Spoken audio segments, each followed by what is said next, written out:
Llegamos al final.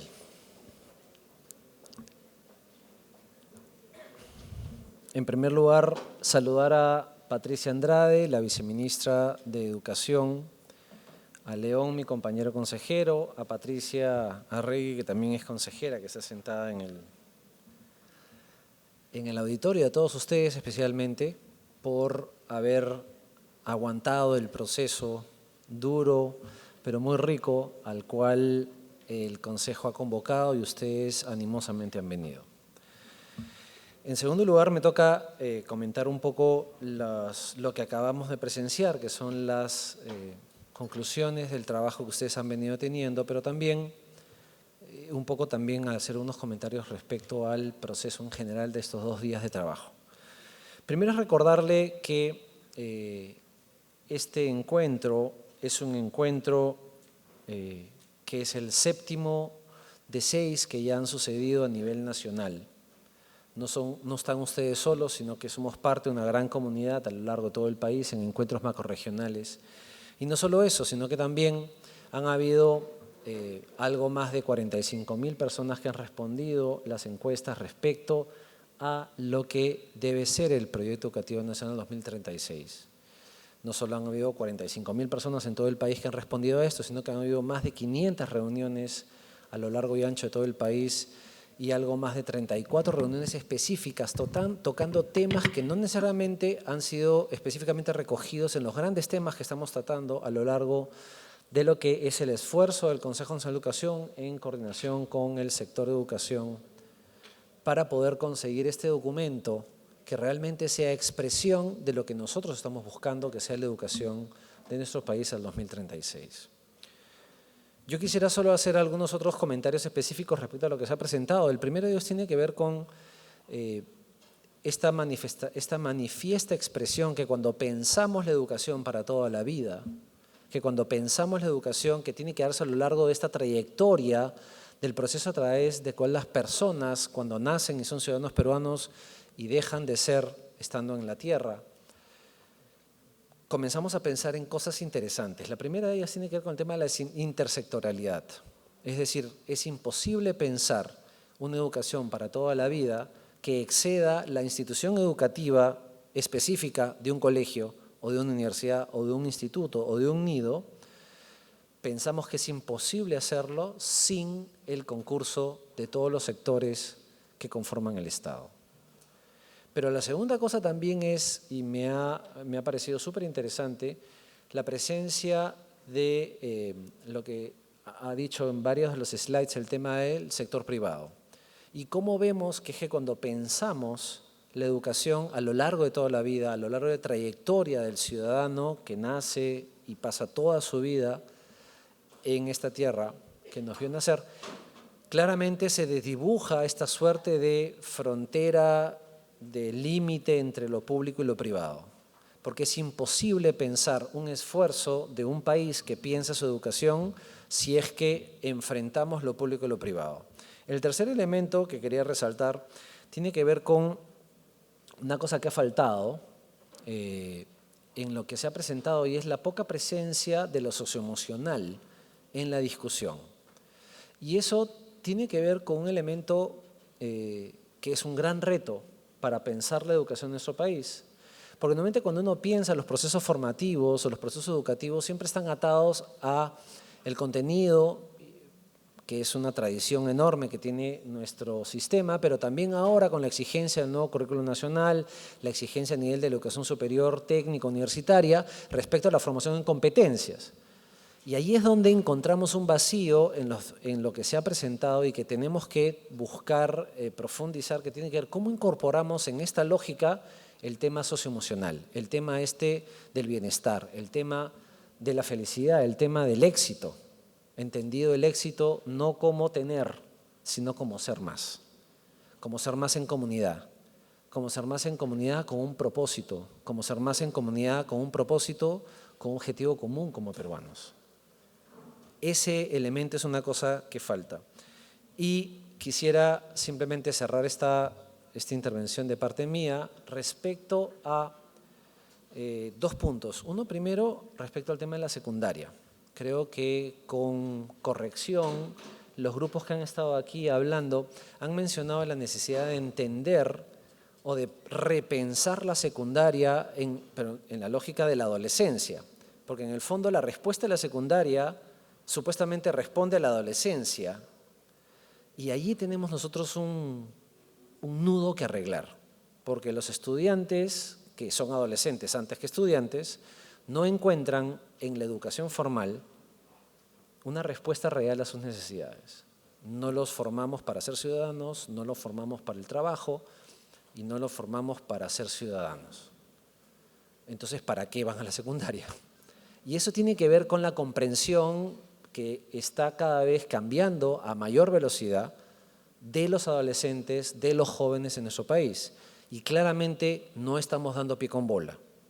Y hay que tratar de correr más rápido para ofrecerles la experiencia de formación y educación para toda la vida, también para ese segmento etario. Y finalmente, respecto al tema de, que lo mencionaron una de las participantes aquí, con esto termino, el tema del 6%.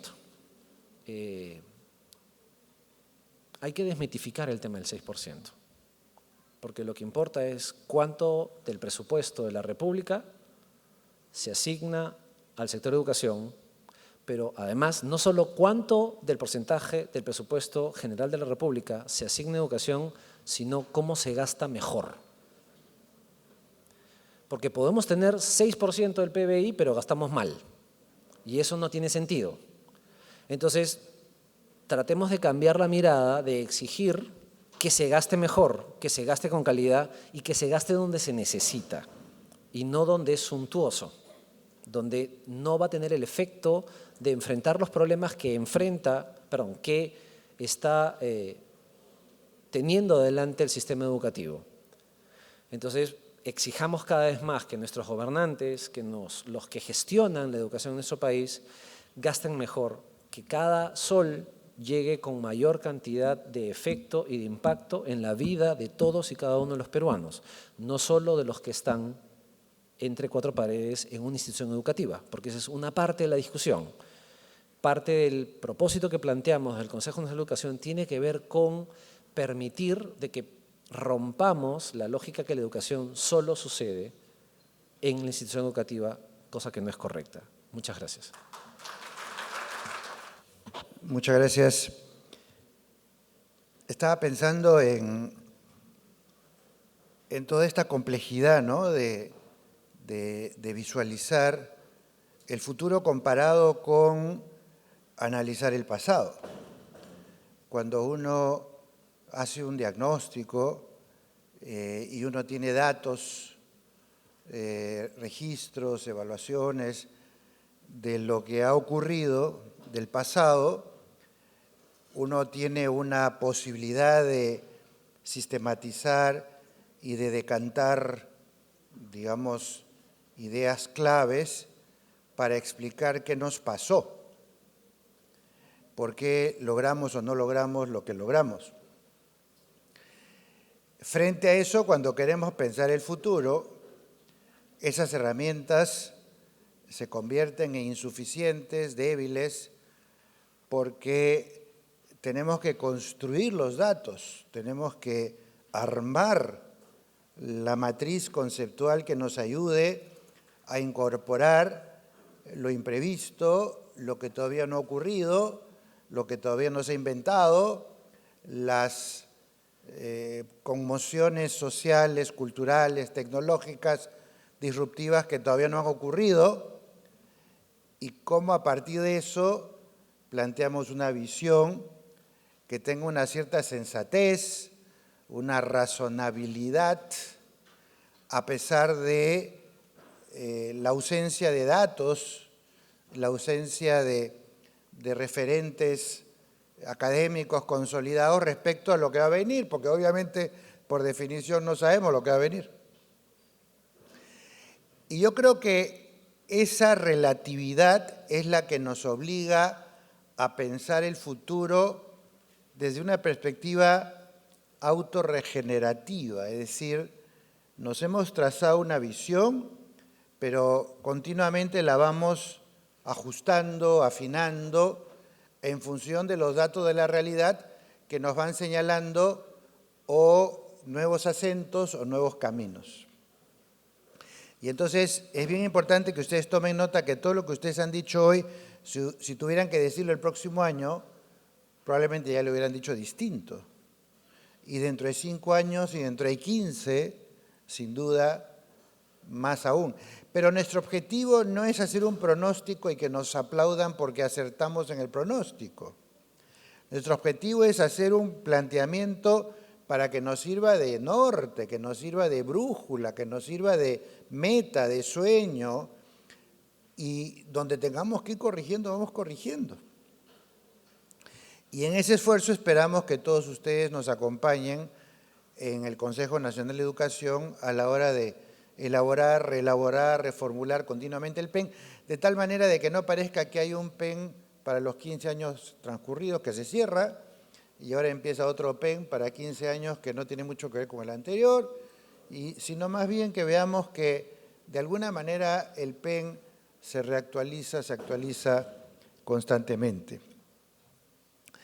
Otra cosa que es importante y ha atravesado buena parte de nuestra actividad, a pesar de que siguen siendo mayoritariamente los directores, maestros y especialistas en educación los que asisten a eventos como este, y es tomar nota de que ya la pedagogía no alcanza como profesión, como especialización, para no solamente comprender la integralidad de los elementos que conforman la educación, sino también ver qué resortes hay que mover para que podamos obtener la mejor educación posible.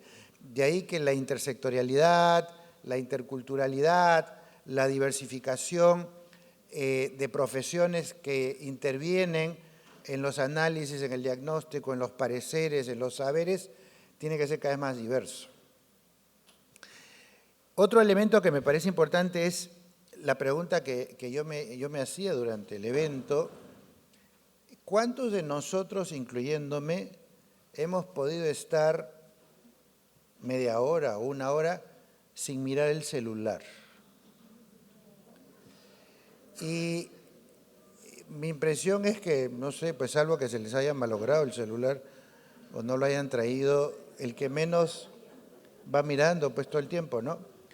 Porque ahora somos multitasking, nuestras antenas están en varios escenarios a la vez, y no por falta de concentración o de cortesía con el que está hablando, sino porque nuestra manera de comportarnos como ciudadanos es estar alerta, ver, estar al día, intervenir aunque sea a distancia cuando algo nos concierne.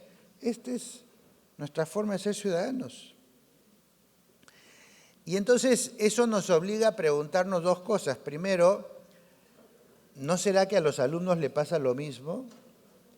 Y por lo tanto el formato tradicional de escuela, de horario escolar, de actividades que requieren que estén desconectados de cualquier otra cosa menos del cuaderno, del libro, el ejercicio que están haciendo es casi como pedir un imposible, o pedirles que utilicen toda la energía para concentrarse que de manera natural no les viene. Y esto lo que nos está diciendo es que el mundo digital nos atraviesa por todas las células y no es solamente un tema de si tenemos o no computadoras, o si tenemos o no acceso a Internet, o si usamos o no YouTube. Nuestra vida está atornillada con el mundo digital y lo que tenemos que preguntarnos es hasta qué punto estamos modelando nuestras propuestas, nuestra metodología, nuestros quehaceres dentro y fuera de las instituciones educativas para incorporar ese elemento a nuestras vidas, ¿no? De hecho, por ejemplo, uno de los principales problemas de la falta de concentración de los chicos, sobre todo de secundaria, en el colegio es que duermen poco. ¿Y por qué duermen poco? Porque los médicos dicen que tienen que dormir entre 8 y 9 horas y el que menos duerme 6. ¿Por qué? Porque está todo el tiempo conectado. Y no solamente conectado porque no se la puede perder la última, ¿no? sino porque además la adrenalina, la excitación de estar tan interactivo, de pronto tiene que irse a dormir. Y claro, el cuerpo no está en condiciones de dormir.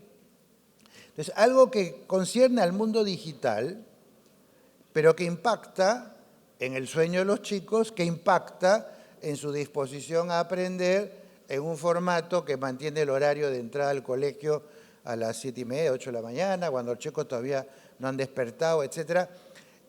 Ese es el tipo de cambio de switch que tenemos que hacer cuando queremos imaginar el futuro, a partir de algunos datos de la realidad que ya nos están señalando por dónde van las cosas. Y finalmente, si tuviera yo que quedarme con un concepto que hay que ponerlo como en primer lugar, ¿no?, de todas las cosas importantes que se han dicho, yo creo que este nuevo concepto de ciudadanía, que es aplicable desde que el niño nace hasta que muere, obviamente, es un concepto vital, es un concepto inclusivo, es un concepto abarcador, es un concepto potente, es un concepto democrático, es un concepto que involucra todo tipo de aprendizajes, interacciones, aspectos éticos, sociales y demás.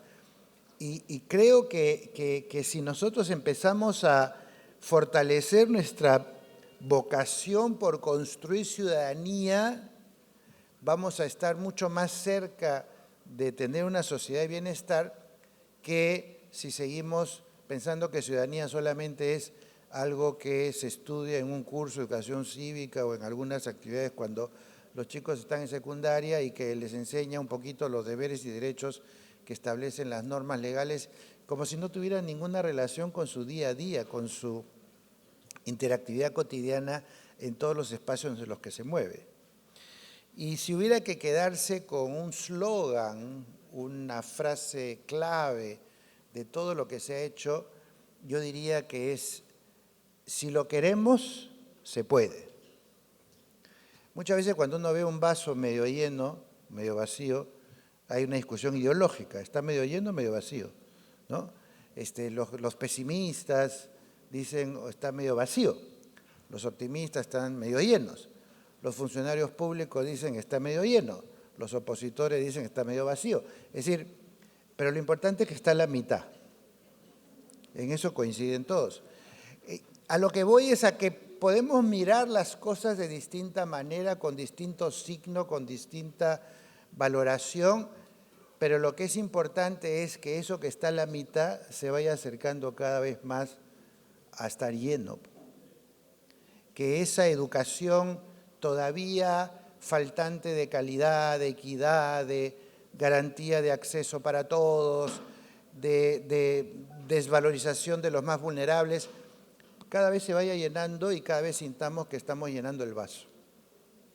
Creo que en ese sentido, si sentimos ese mensaje de que si lo queremos, sí se puede, y si queremos realizar nuestra visión, sí se puede, es un llamado al ánimo, al espíritu positivo, al deseo de hacer cosas, porque realmente vale la pena. Yo les agradezco mucho en nombre de los colegas del Consejo que han estado aquí y de los coordinadores, conductores de este proceso, por su asistencia, por su paciencia, por su deseo de contribuir. Y les puedo ofrecer, porque ese es un compromiso de todos los consejeros, de que todo esto va a salir al servicio de todos, al uso de todos, y cada uno de ustedes podrá replicarlo y acentuarlo en el espacio en que les toque actuar. Así que muchas gracias y hasta la próxima. Buenas tardes con todas y todos. Me imagino que andan un poco cansados y ya siempre cuando uno va cerrando un ciclo, un encuentro, ya se siente medio pie acá adentro y medio pie afuera, así que no me voy a extender mucho. Les traigo en primer lugar el saludo de la ministra Flor Pablo y con ella de todo el equipo del Ministerio de Educación, que junto con el Consejo Nacional de Educación estamos apostando a esta tarea de construir políticas de manera concertada, de construirlas juntos. En ese marco también me sumo al agradecimiento a cada uno de ustedes por estar acá 2 días, ¿verdad? De intenso trabajo, dejando muchas cosas porque estoy segurísima que hay muchas cosas que en paralelo han estado resolviendo y por eso han estado también con el celular en la mano, ¿no es cierto? Vinculados con sus centros de trabajo, despachando, resolviendo, contestando dudas, imposible. Entonces ahí es donde lo digital realmente es un aliado, aunque también a veces es una tensión. Pero quiero insistir en agradecerles. Por gente como ustedes es que tenemos esperanza y podemos ver el vaso no medio vacío, sino medio lleno. Cada uno de ustedes representa el compromiso, la esperanza, el valor, el trabajo, esta apuesta por hacer y la convicción de que juntos efectivamente podemos poco a poco, paso a paso, avanzar hacia una mejor educación que llegue a todos, que cierre brechas, que cumpla la promesa de ofrecer a cada uno de nuestros ciudadanos y ciudadanas oportunidades para desarrollar nuestras potencialidades y para aportar al país, ¿no? Para hacer del nuestro un país más inclusivo, justo, equitativo, sostenible. Entonces, mi gratitud, pero también el desafío, ¿no? Esto ni comienza ni acaba acá.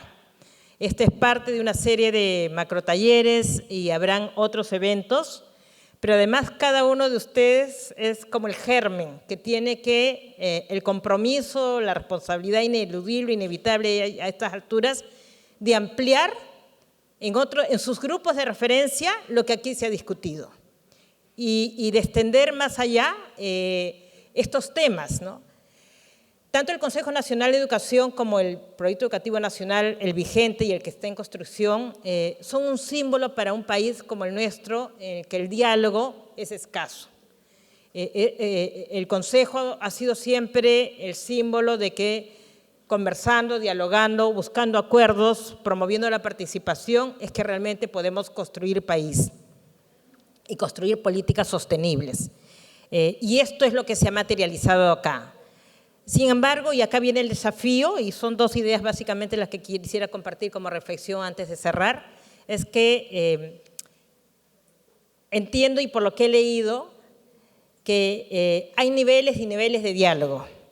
Yo creo que un primer desafío es ya no hablar entre quienes pensamos parecido o casi igual, sino más bien salir y comenzar a dialogar con quienes piensan diferente. Yo creo que lo que hemos vivido en los últimos tiempos como país, cuando pensábamos que enfoques de igualdad, ¿quién los podía discutir? ¿No? O sea, eran grandes verdades, que la educación es para desarrollar valores y no para instruir. ¿A quién se le podría ocurrir ponerlo en discusión?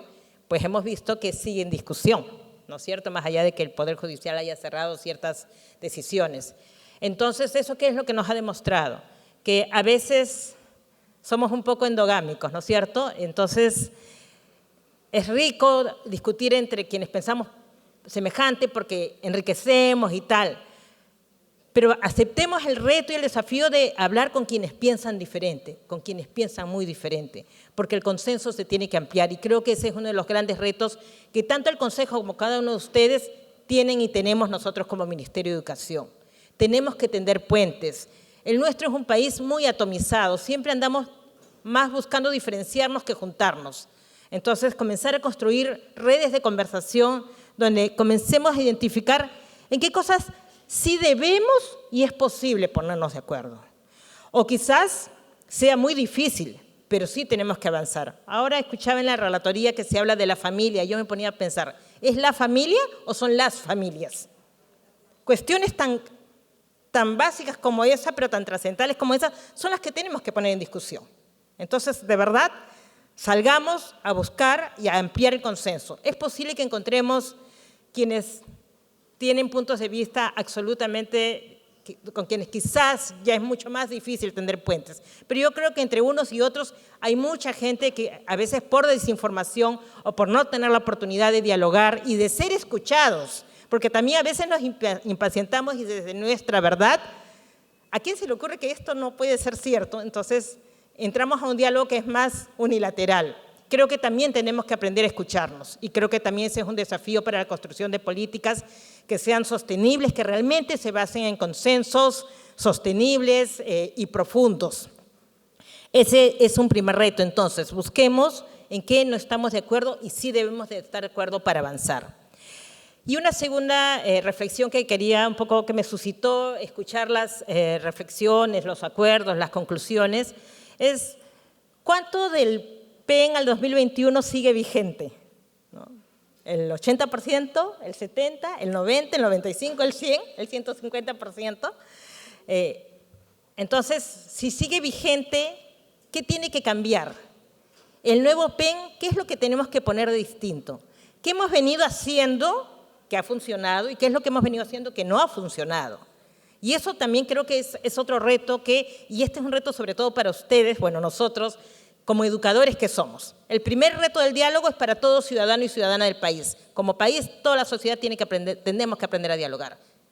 Pero ¿no?, de tratar de identificar qué realmente estamos haciendo y que no funciona y que no va más y que debemos cambiar, creo que eso es parte de lo que el nuevo PEN tendría como clarificar, ¿no? Y cuando yo leía las conclusiones que decía qué esperamos, el cambio en los actores, pero en realidad las respuestas eran más bien un deseo, pero creo que todavía ahí tenemos un reto de concretar, ¿no es cierto? ¿Qué prácticas todos nosotros hemos venido haciendo y que tenemos que transformar, dejar de hacer o cuáles tenemos que afirmar, ¿no? Y finalmente, cómo todo esto nos ayuda a volver a los sujetos, a no perder de vista a las personas.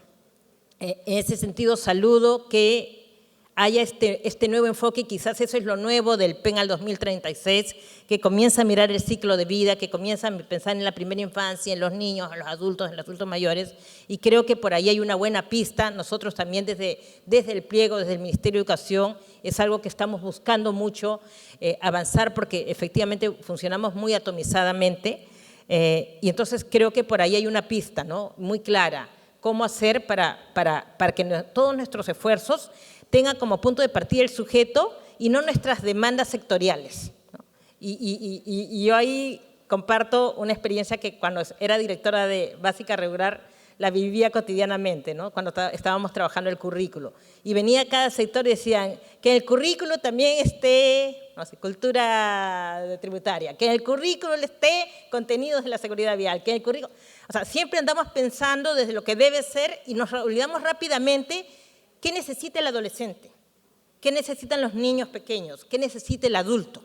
Entonces, ahí, o sea, aunque ponemos el deseo por un lado, en los hechos siempre tendemos a proponer desde lo que nosotros creemos que debe ser. Creo que ahí todos, y sobre todo el sector de educación, tenemos bueno, el sector público en general, transitar a esta manera de pensar desde el sujeto y desde lo que necesita, ¿no?